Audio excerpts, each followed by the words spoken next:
आजच्या मुक्ताईनगर नगर परिषदेच्या निवडणुकीच्या प्रचाराच्या सभेच्या निमित्तानं उपस्थित असलेले आपल्या राज्याचे माननीय उपमुख्यमंत्री एकनाथजी शिंदे साहेब, आपल्या तालुक्याचे आमदार आदरणीय चंद्रकांतजी पाटील, जिल्हा प्रमुख समाधान महाजन, त्याचप्रमाणे विनोद भाऊ तराड, छोटू भाऊ भोई, संजना पाटील, आपल्या नगरपालिकेच्या नगराध्यक्षाच्या उमेदवार, त्यांचे सगळे सहकारी, रावेरच्या वरणगावच्या नगराध्यक्ष पदाच्या उमेदवार, समोर बसलेले सगळे माझे मतदार बंधू भगिनी आणि चोरून ऐकणाऱ्या माझ्या बांधवांनो, खरं म्हणायला गेलं तर ही निवडणूक गटर, वॉटर आणि मीटरच्या व्यतिरिक्त असलेली ही निवडणूक आहे. मागच्या काळापासून तर आतापर्यंत नगर विकास खात्याच्या माध्यमातून या ठिकाणी मुक्ताईनगर तालुका असेल किंवा मुक्ताईनगर शहर असेल, याच्यामध्ये आमदार चंद्रकांत पाटलांनी केलेली कामं आणि ती कामं करत असताना त्यांनी या शहराचा केलेला विकास, छोटस उदाहरण दिलं साहेब तर आपण इथं दिलेले शिवाजी महाराजांच्या पुतळ्याकरता दिलेले पैसे, महाराष्ट्रामध्ये एवढा सुंदर प्रतिकृतीचा पुतळा मला तरी असं वाटतं की मुक्ताईनगर शिवाय कुठल्या शहरामध्ये बसला नसेल. एवढं सुंदर काम या ठिकाणी मुक्ताईनगर मध्ये करण्याचा प्रयत्न केलेला आहे.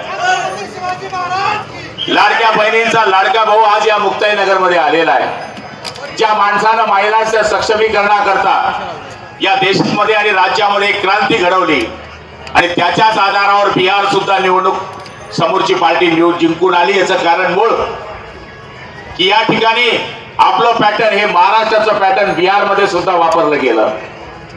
एकनाथ शिंदे साहेबांनी ज्यावेळेस 1,500 रुपये महिलांना दिले त्यावेळेस लोक म्हणायचे की हे काही खरं नाही, हा मतदानाचा जुमला आहे, हा निवडणुकीचा जुमला आहे. पण त्या जुमल्याने हे दाखवून दिलं, लाडक्या बहिणीने हे दाखवून दिलं की आमचा भाऊ, सक्का भाऊ म्हणजे कोण आहे तर एकनाथजी संभाजीरावजी शिंदे हे आमचे सक्के भाऊ आहे. अशा पद्धतीचं सुंदर काम या महाराष्ट्रामध्ये केलं.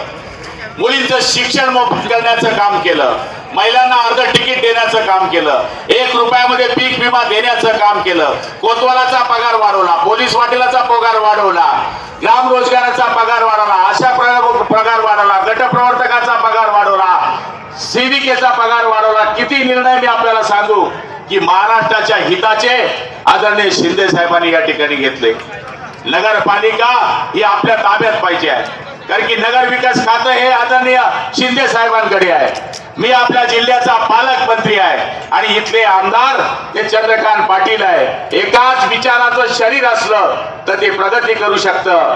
त्याच पद्धतीनं आमची मुलगी तुमच्या समोर उभी आहे आणि ही महाराष्ट्रातली पहिली केस असेल की सगळ्यात कमी वयाची उमेदवार नगराध्यक्ष कोण झाली तर चंदू भयांची मुलगी आणि आपल्या सगळ्यांची मुलगी संजना पाटील ही सगळ्यात कमी वयाची नगराध्यक्ष झाली.